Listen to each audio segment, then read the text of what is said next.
오늘 본문 우리 고린도전서 5장 우리 9절부터 13절 말씀을 중심으로 이런 사랑과는 사귀지 말라.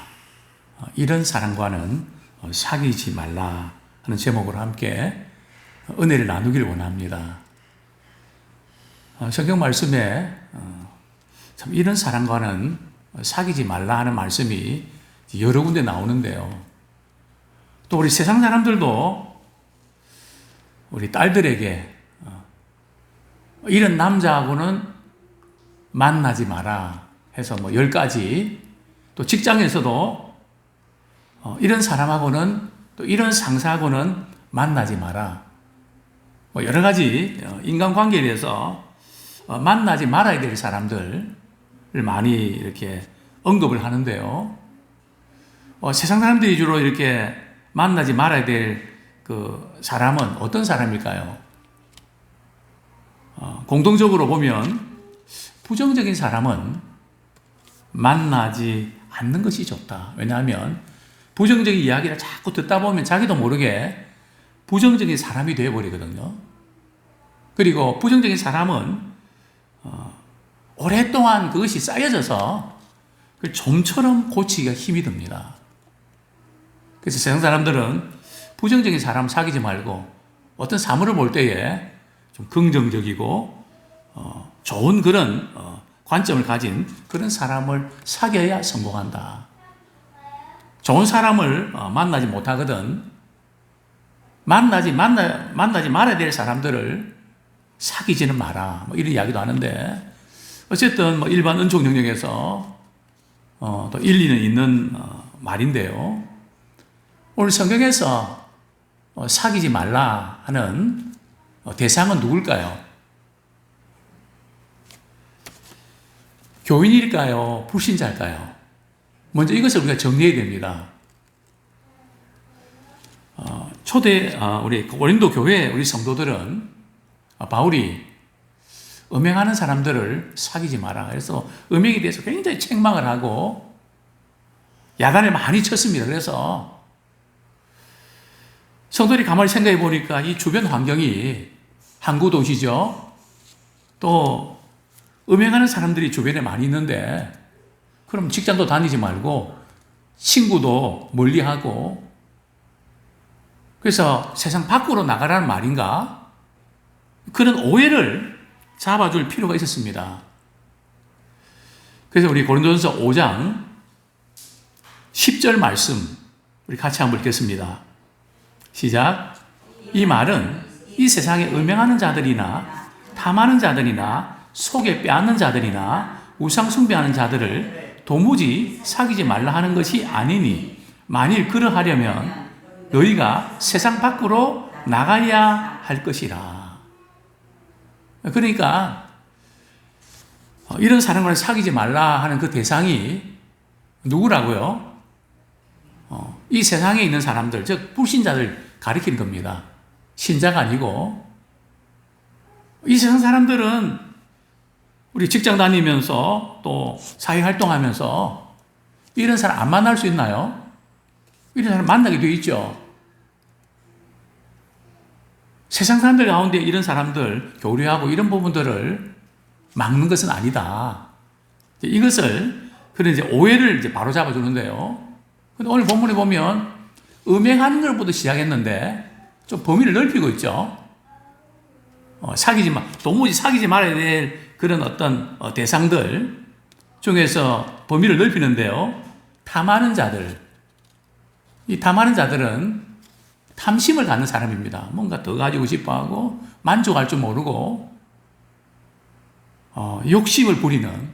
그래서 성경에서 이 죄는 무엇으로부터 시작되는지 아십니까? 바로 욕심으로부터 시작됩니다. 욕심이 잉태한 적 죄를 낳고, 죄가 장성한 적 사망에 이르니라.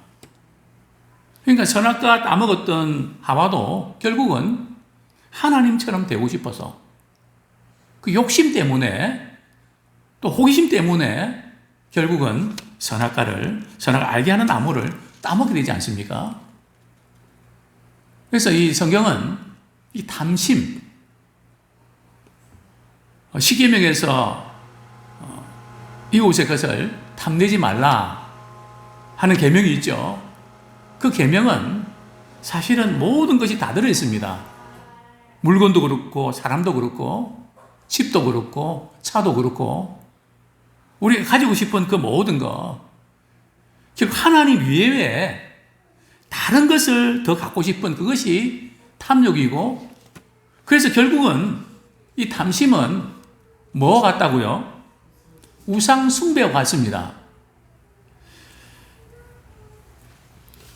우리 11절에는 이제 범위가 조금 더 넓어집니다.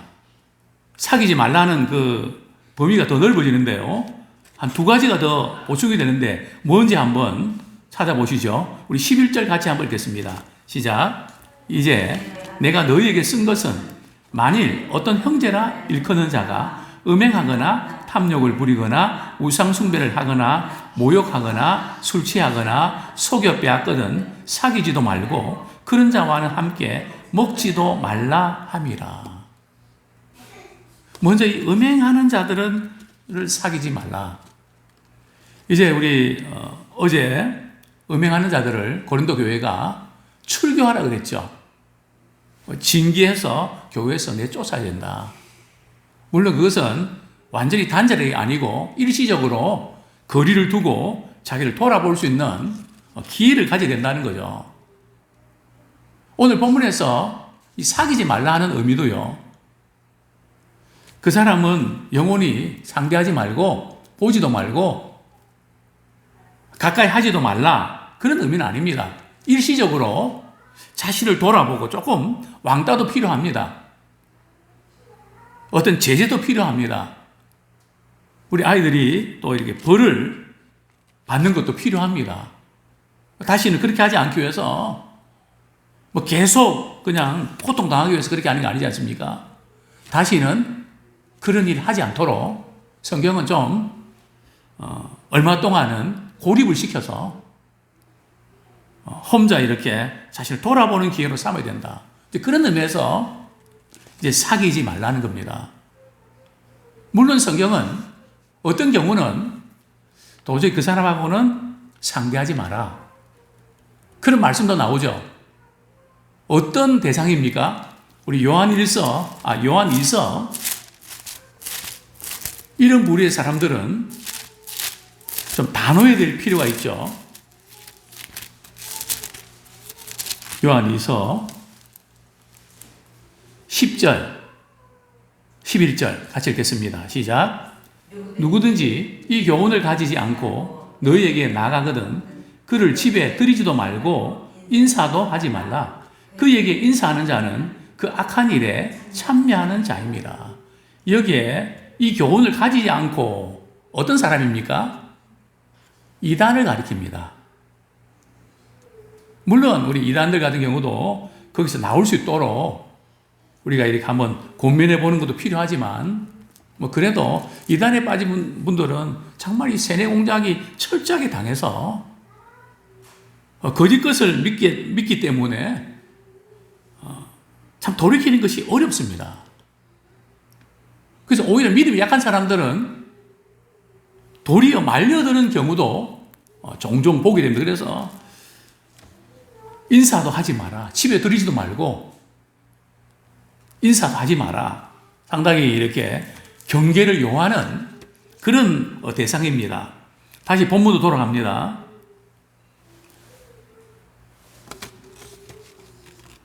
여기서 음행하는 자를 사귀지 말라.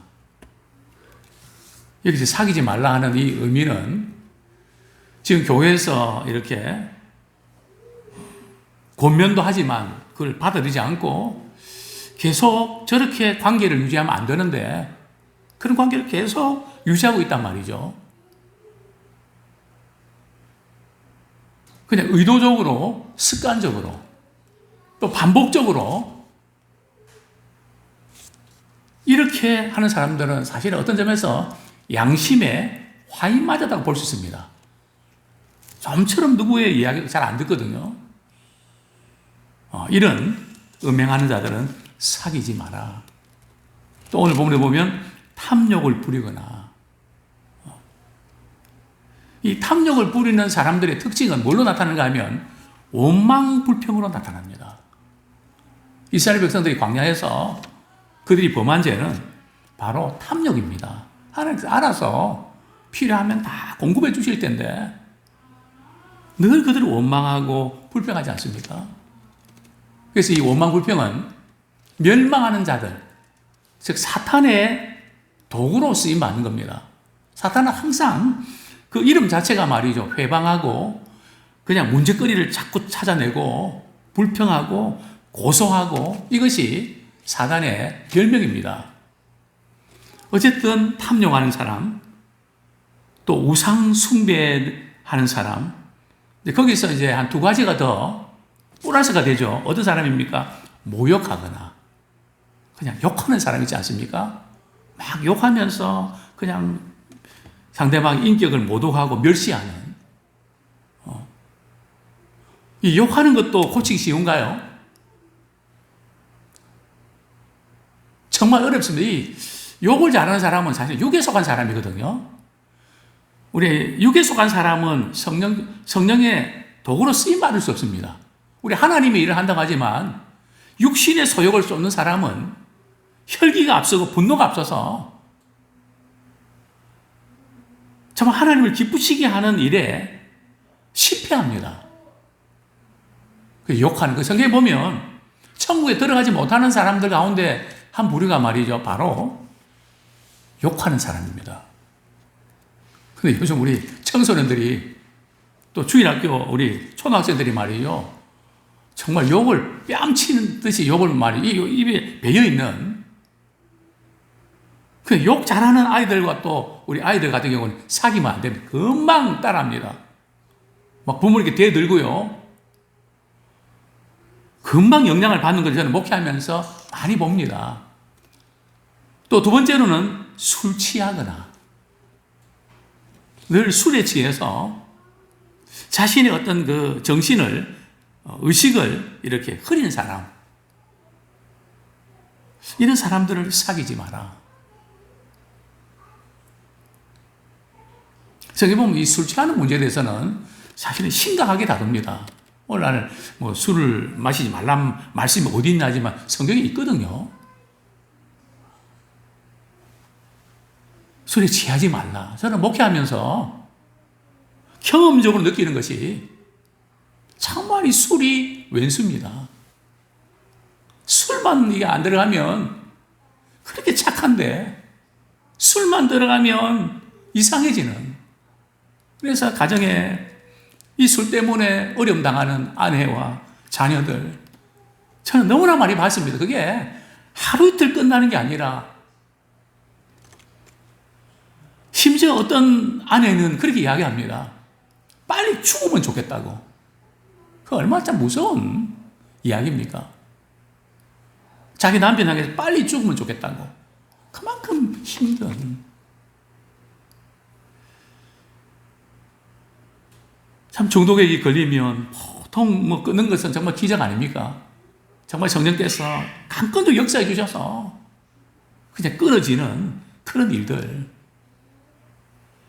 있을 수 있는데요. 오늘 본문에 보면 그런 사람들은 사귀지도 말고 그런 자와는 함께 먹지도 마라. 그래서 저는 우리 교인들끼리 서로 뭐 교제하고 이러면서 한 잔씩 하는 거 좋지 않습니다.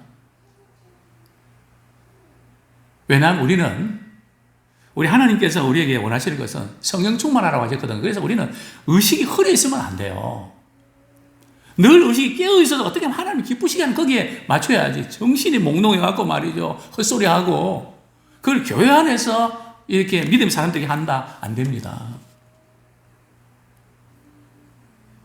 이런 사람들 함께 먹지도 말고 사귀지도 마라. 왜냐하면 그 영향력이 좋지 않으니까요.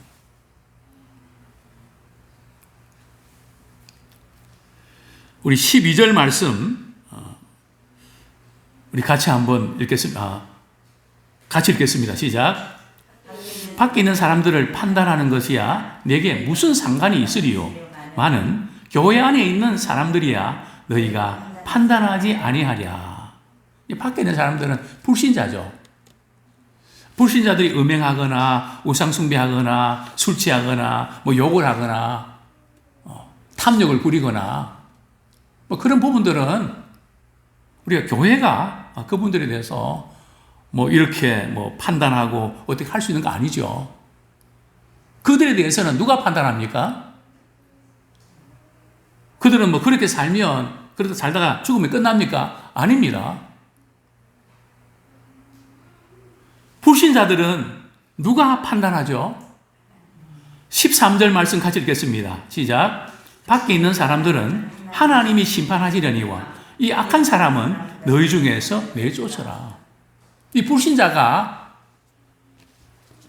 그렇게 하는 것은 나중에 하나님께서 심판하십니다. 그 죄값을 받게 하신다는 거죠. 그러나 교회 안에서 이렇게 하는 사람들은 너희들이 출교해서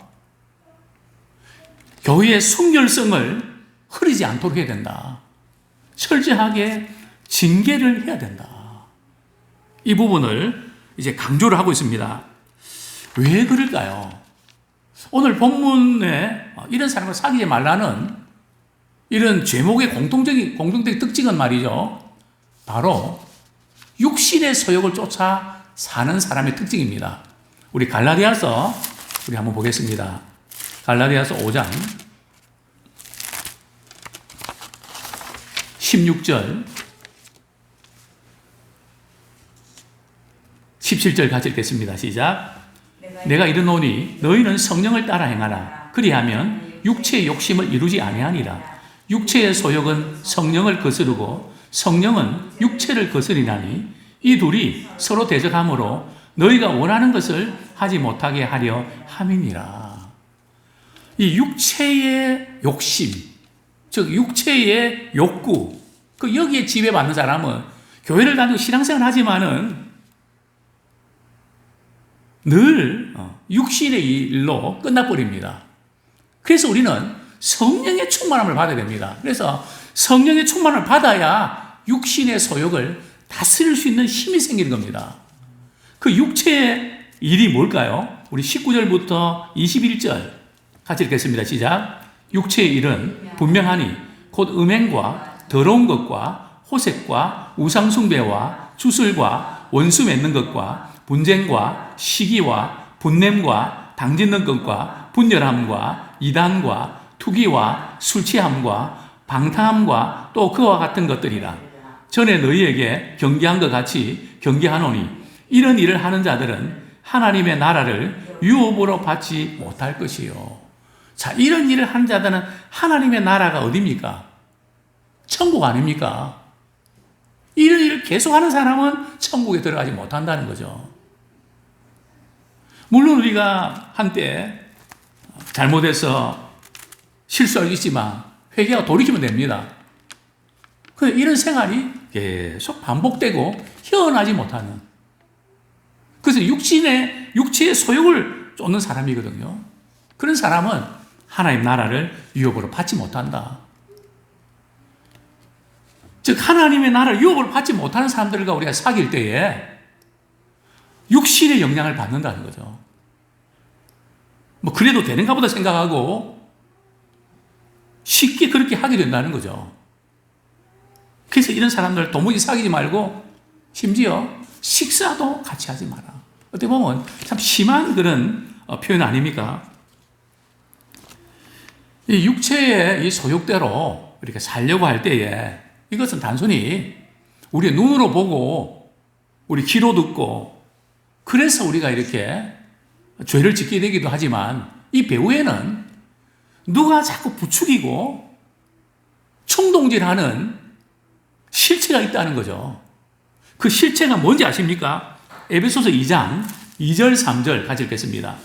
에베소서 2장 2절 3절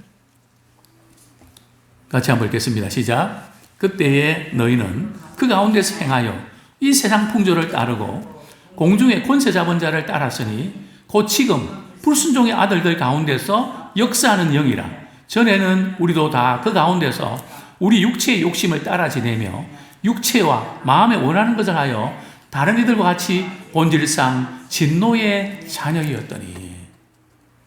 이 세상 사람들의 이 특징은 육체의 욕심을 따라 육체와 마음이 원하는 대로 다 해야 되는, 이것이 특징입니다. 근데 왜 그렇게 살아가는가 하면 공중의 권세 잡은 자들이 말이에요. 공중의 권세 잡은 누굽니까? 사탄과 마귀 아닙니까? 사탄과 마귀가 말이죠. 그 배후에서 자꾸 리모컨으로 말이죠. 컨트롤을 한단 말이죠.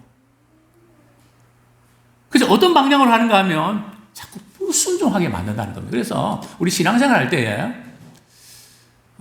불순종하는 사람들하고는 사귀지 마십시오. 부정적으로 모든 걸 생각하는 사람과 불순종과 사실 연결되어 있는데요. 물론 우리 죄성이 있어서 우리가 이제 불순종하는 근성이 다 있죠. 그러나 모든 부분에 있어서 하나님 말씀 주시는데도 거부하고 무시할 때, 근데 그 빈도수가 높을 때는 그것은 영적인 지배를 받는데, 누구의 지배를요? 사탄의, 귀신의 지배를 받아서 그런 겁니다. 제 말이 아니고 성경이 그렇게 말씀하고 있습니다. 자, 우리 성경 말씀, 우리 한 구절 보겠습니다. 데살로니가 후서, 이 불순종하는 이 부분들이 얼마나 참 심각한 것을 봐야 되는데요. 데살로니가 후서 3장 14절 15절. 데살로니가 후서 3장 14절 15절. 같이 한번 읽겠습니다. 시작. 누가 이 편지한 우리 말을 순종하지 아니하거든 그 사람을 지목하여 사귀지 말고 그로 하여금 부끄럽게 하라. 그러나 원수와 같이 생각하지 말고 형제같이 권면하라. 이 보면 어떤 사람요, 사도 바울이 이제 복음의 교훈을 위해서 편지를 썼는데 그 주님의 그 교훈을 순종하지 아니하는 그런 사람들하고는 사귀지도 말고 부끄럽게 해라. 특별히 우리 자녀들 말이죠. 우리 친구 사귈 때 아까 말씀드렸지만 욕하는 거하고 부모한테 대드는 거 있잖아요. 그것은 굉장히 심각한 겁니다. 왜냐하면 성경에 이렇게 말씀하고 있거든요. 부모에게 불순종하면 구약시대는 말이죠. 어떻게 하라고요? 돌로 쳐 죽이라 그랬거든요. 왜냐하면 부모는 하나님께서 그분의 말씀과 교훈을 가르치기 위해서 대리인으로 하나님께서 붙여주셨잖아요. 그렇기 때문에 이 죄를 심각히 다루는 겁니다. 그래서 유대인의 이스라엘 자녀들은 말이죠. 부모가 아들이 야구 경기하다가 이렇게 야구 놀이 하다가 식사 같은 데서 부르면 이스라엘의 아이들은 부모님이 얘야 누구 집에 와서 밥 먹으라 그러면요 딱 놓고 들어갑니다. 근데 우리나라 자녀들은 나 밥 안 먹어 아니면은 끝나고 들어갈게 그런단 말이죠. 왜냐하면 이스라엘의 우리 아이들은 말이죠 부모 말씀을 순종 안 한 것은 이건 하나님 보실 때는 죽을 죄를 짓는 거로 그들 받아들입니다. 정말 우리 부모님이 우리 자녀를 얼마나 사랑합니까? 그러나 부모님의 말씀에 순종하지 않으면 끝난 거죠, 뭐. 방법이 없지 않습니까? 누구 말을 듣겠습니까? 그래서 이 불순종. 저는 이전에 정말 사회적으로도 높은 지위에 있고 영향력 있는 어떤 부모님이 5학년까지는 이 자녀를 잘 키웠는데 6학년 되면서 친구를 사귀었는데 말이죠. 자꾸 부모님께 대듭니다. 전에는 네 했는데 왜요? 자꾸 대듭니다. 그게 나중에 알아봤더니 친구 집에 갔는데 그 친구는 부모님 말씀에 꼬박꼬박 대꾸하고 불순종했단 말이죠. 그게 그대로 받아들여서 그 고치는데 1년 걸렸다 그러더라고요. 그래서 이 불순종은 전염됩니다.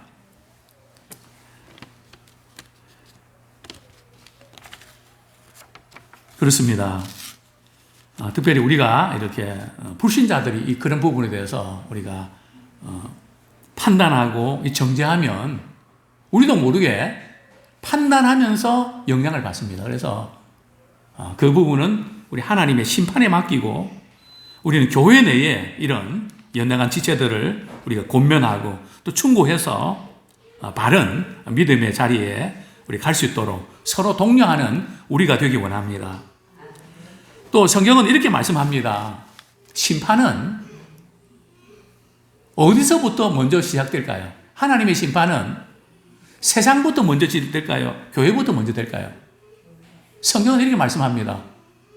하나님의 심판은 교회부터 먼저 시작된다고요. 베드로전서 4장 17절, 베드로전서 4장 17절 제가 읽어드립니다.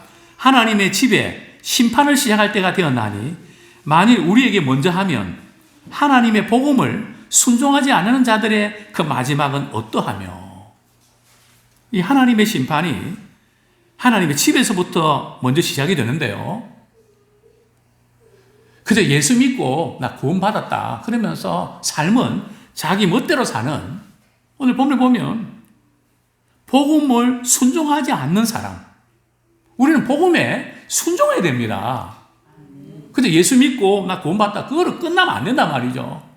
주님의 뜻대로 행해야 구원받는 것이지 내 마음대로 사는 육신의 소욕대로 살면 우리는 천국 들어갈 수가 없습니다. 진정으로 믿는 사람은 그렇게 살 수가 없습니다.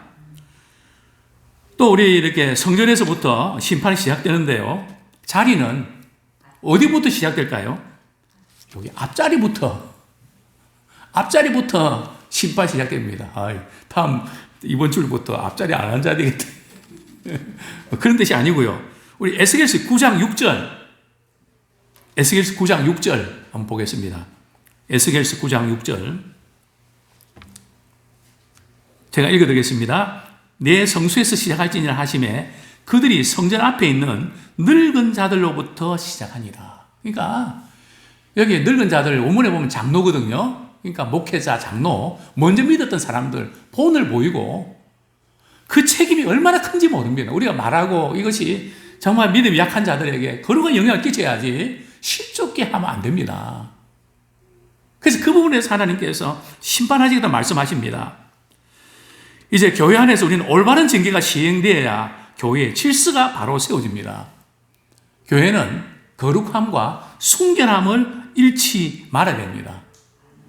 교회는 성도들이 하나가 되는 거 가장 중요하고요. 그 다음에 교회는 순결해야 됩니다. 세상과 구별돼야 됩니다. 그래야 능력이 나타납니다. 아무쪼록 우리 한 사람 한 사람이 정말 주님 오실 때에 주님이 기뻐하시는 영에 속한 사람, 성령에 충만한, 성령에 붙잡은 사람 되기를 축원합니다. 아직도 육신의 소욕에 사로잡혀 있는 우리 연약함, 정말 주님 앞에 주님과 십자가에 우리 못 박혔다. 정과 욕심은 십자가에 못 박혔다. 철저하게 성령 충만할 때에 육신의 소욕을 다스릴 수 있는 힘이 생기는 줄 믿습니다.